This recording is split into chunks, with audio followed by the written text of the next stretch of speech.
Well, first up, former U.S. President Donald Trump is set to officially become the GOP nominee for president at this week's Republican National Convention, days after surviving an assassination attempt. The four-day event kicks off on Monday. The convention is featuring televised speeches by rising Republican stars and Trump's choice for a yet-to-be-announced vice presidential running mate, while highlighting the party's stance on such topics as abortion, immigration and the economy. About 2,400 delegates from around the country have come together to officially nominate Donald Trump during a roll call vote on Monday. Meanwhile, the U.S. Secret Service on Monday expressed confidence in its security plan for the Republican National Convention in Milwaukee this week following an assassination attempt on Donald Trump at a campaign rally over the weekend. A U.S. judge in Florida on Monday dismissed the criminal case accusing Donald Trump of illegally holding onto classified documents after leaving office. It's another major victory for the Republican former president as he seeks to return to the White House. In the documents case, Trump was indicted on charges that he willfully retained sensitive national security documents at his Mar-a-Lago estate after leaving office in 2021 and obstructed government efforts to retrieve the materials. And U.S. President Joe Biden will receive the official nomination from fellow Democrats for a second term in a virtual vote as planned in late July as well. Biden will be nominated weeks before his party gathers for its Democratic National Convention in Chicago on the 19th of next month. Biden is under continued pressure from some lawmakers, donors and activists to drop his re-election campaign in the wake of his presidential debate performance. He, however, insists that he is not going anywhere and says he's best equipped to beat Donald Trump. Details of the early nominating process are unclear as of now.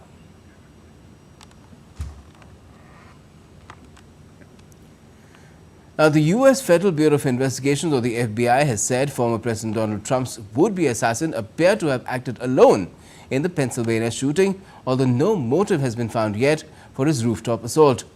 Some more details have come out about Thomas Matthew Crooks, suggesting he was a loner and a bad shot in school, while the incident has had a sobering impact on both the Democratic and Republican presidential campaigns. Take a look. The viral image of Donald Trump pumping his fist in the air with a bloodied face soon after being clipped by a whizzing bullet on his right ear quickly got emblazoned on T-shirts. Factory owners cashed in on the shock and awe of the moment in China's Guangdong province to hawk the T-shirts online with price tags ranging from $9 to $40 US. Within hours of Saturday's shooting, Biden's campaign pulled down TV ads and suspended other political communications.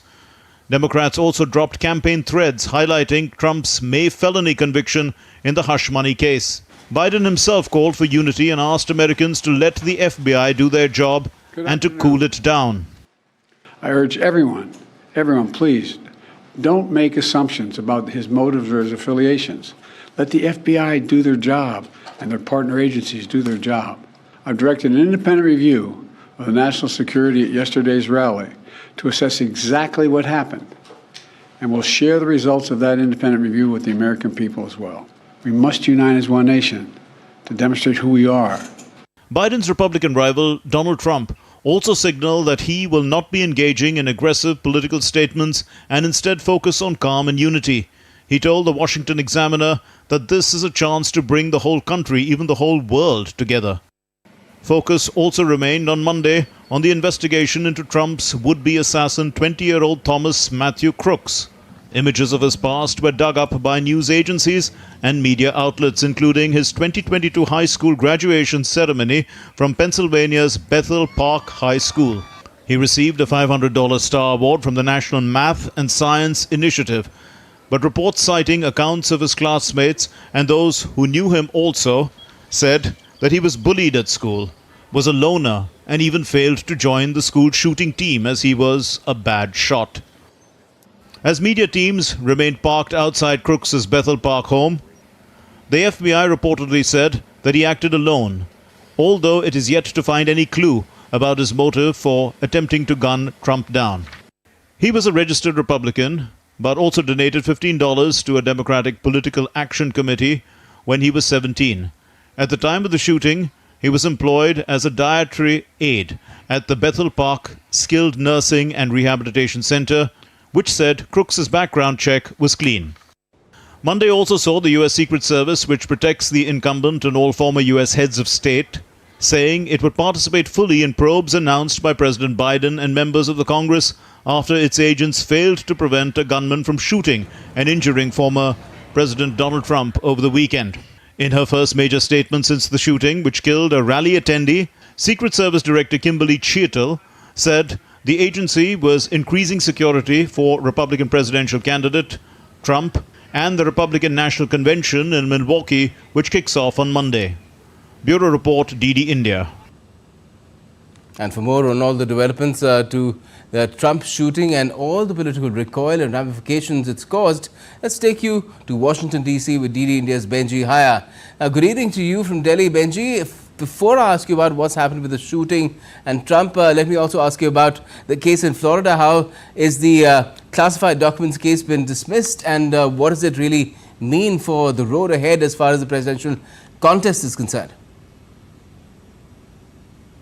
Well, the breaking news never stops, does it, in the United States of America? We've had Donald Trump's attempted assassination, the start now of the Republican National Convention, which we'll talk about, and then also, in past hours, this news coming from Florida that one of the criminal cases, the trials that Donald Trump faces as he vies for the Oval Office again, the alleged mishandling of classified documents, that has now been dropped by a Trump-appointed judge in the state of Florida. She says it is because of the appointment of special counsel Jack Smith, who'd been prosecuting Donald Trump in this case. She says that violated the Constitution. This was perhaps one of the most significant trials that Donald Trump had faced out of the four, in the sense that it was the most likely to possibly land him a jail sentence. The alleged crime that he took classified documents from the White House and stored them in his Mar-a-Lago residence in Florida. He, of course, has pleaded not guilty to those counts. It was postponed, this trial, along with another one in Georgia related to his alleged attempts to overturn the 2020 election results. That is the centre of a different trial in Washington, D.C., which has also been postponed off the back of the Supreme Court ruling in past weeks that gives President Trump some immunity when it comes to his official acts as president. And so this is a remarkable win for Donald Trump off the back of what has been a remarkable 48 hours for the former president. And he has hailed this news, and it will continue to help him pave the way back to the White House. Yes, dramatic to say the least. Now, the tone and tenor of the campaigns on both the sides seems to have flipped from combat to conciliation of sorts. But will that hold through the RNC as well, where Donald Trump will not only formally accept his nomination with a rousing speech, perhaps, and a lot has been speculated about what kind of speech, but also announce his running mate?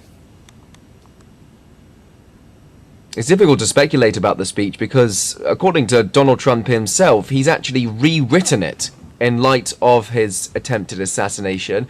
He was expected, of course, to use that speech to hammer home his message, to bring the fight to his supporters, and he may still try and strike that tone, brand himself as a defiant survivor, say that his opponents tried to get him at the ballot box, get him at the courts now with the barrel of a gun, and yet he survived all of those challenges. And I guess the entire mantra that Donald Trump's been using throughout this campaign, that the political opponents of Donald Trump and his allies, are coming for you, the American voters, and I, Donald Trump, am the one standing in the way.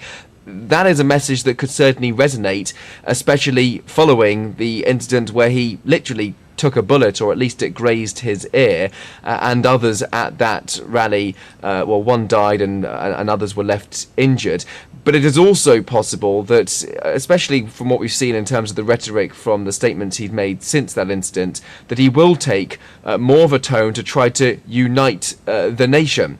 That speech coming up this week, probably after he announces his vice presidential pick. The real names in contention include Florida Senator Marco Rubio, also North Dakota Governor Doug Burgum, and Ohio Senator J.D. Vance. Interestingly, Mr. Vance, the last of those that I named, was amongst those to come out and put the blame on the Biden campaign for this attempted assassination, claiming that the rhetoric that we've heard from the president in relation to Donald Trump, quote, led directly to the scenes that we saw in Pennsylvania over the weekend. Well, let's see what Trump does. Maybe he'll try and pivot to appeal, to make himself more appealing to fence-sitters. Now, what's happening in the Democrat camp now? Because before the attempted assassination, there was a rising clamor for Joe Biden to withdraw from the fight. Now, does it still hang in the air, or is it all history now? Well, this has been the focus of many of the political eyes in the past couple of weeks in Washington, D.C. What's going to happen with the Biden campaign? I think that much of that is now going to be put on pause, frankly, which means that at least one byproduct of what we've seen is that Joe Biden's position will remain more solid than it was. His campaign actually paused its online activities and advertising following the Trump shooting. It will resume again on Monday, but I think that those challenges to try to take away the candidacy from Joe Biden will continue to be paused, and frankly many within the Democrat Party will be worrying more about their safety of their candidates than potentially any sort of political woes that they might experience. There are also questions about how the Biden campaign proceeds now. One of the main talking points has been framing Donald Trump as a threat to democracy.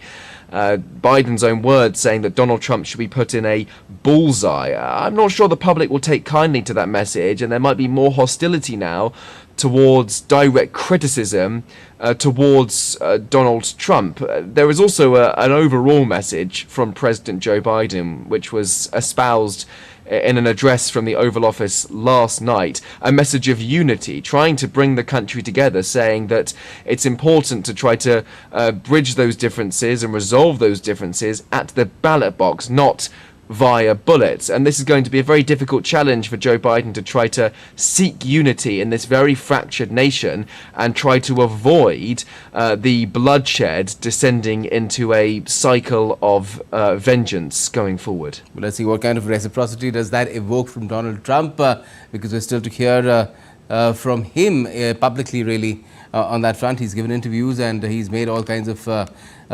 utterances about what may come in the RNC, but we'll have to actually hear it to know what's going to be there. Thanks a lot for joining us for the moment, Benji.